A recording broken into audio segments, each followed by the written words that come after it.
Good morning. Ira Epstein of Linn Associates with your morning flash update for this Monday, the 29th of March, 2021 at 8:30 a.m. Central Time.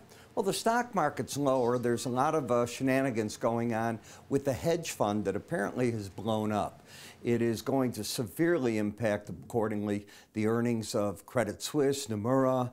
I understand there's exposure in a number of American banking companies, Goldman Sachs being one of them, where this fund, as it's imploding, what has happened, it's way highly leveraged. I mean, unbelievable. Reminds me of the days of the Continental Bank in Chicago many, many years ago when they were involved in swaps and it imploded on them. And as it turned out, it's one of the reasons that the bank went away. Well, we'll see what happens here, but you're already seeing shares of some things coming down. But that is putting the market a little bit lower today. Look at the metals getting hit pretty good. Now, you're seeing an energy break because Reuters is reporting that the Everglades ship, I think it's what it's called, the Everglades, has it's on its own. It's no longer mired in the Suez Canal. It's headed out to clear the path right now. It's powered by itself from what we're understanding. That may not be, but we are hearing that the canal is opening right now. There are nearly supposedly 500 ships that have been held back. How long that will take to get done. But what did it take to get it done?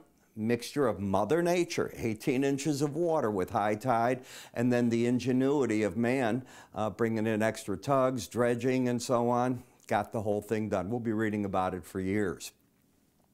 Bit lower in all the grains. Remember, we have the all-important grain report coming out this week. In terms of the data, Baker Hughes reported last week that the U.S. rig count going up. That should be no surprise with these high energy prices. The Dallas Federal Reserve is going to report their numbers.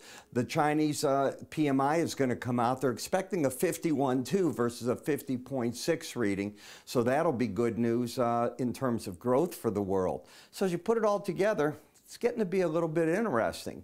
And with that, I want to remind you, whether you're a futures trader, a spider, or an ETF trader, our morning updates are geared for you. Specific buy here, sell that recommendation. Looking to see what's going on. They come out shortly, especially spider and ETFs. As I finish this right now, I sit down at the desk and I start recording it. So I like the markets to open. I update what I call my window envelope and daily numbers, and then I record and post it right on the website. At about 5:30 in the morning, I do the futures one, that's AM Central Time, so the traders are getting a first-hand look at the markets well before anything is going on, and I bring them up to date with the news. To find out more, just go to our website under the word research. It'll take care of everything. I'm Ira Epstein. You have a great morning. Good news about the Suez Canal, and I'll see you this afternoon.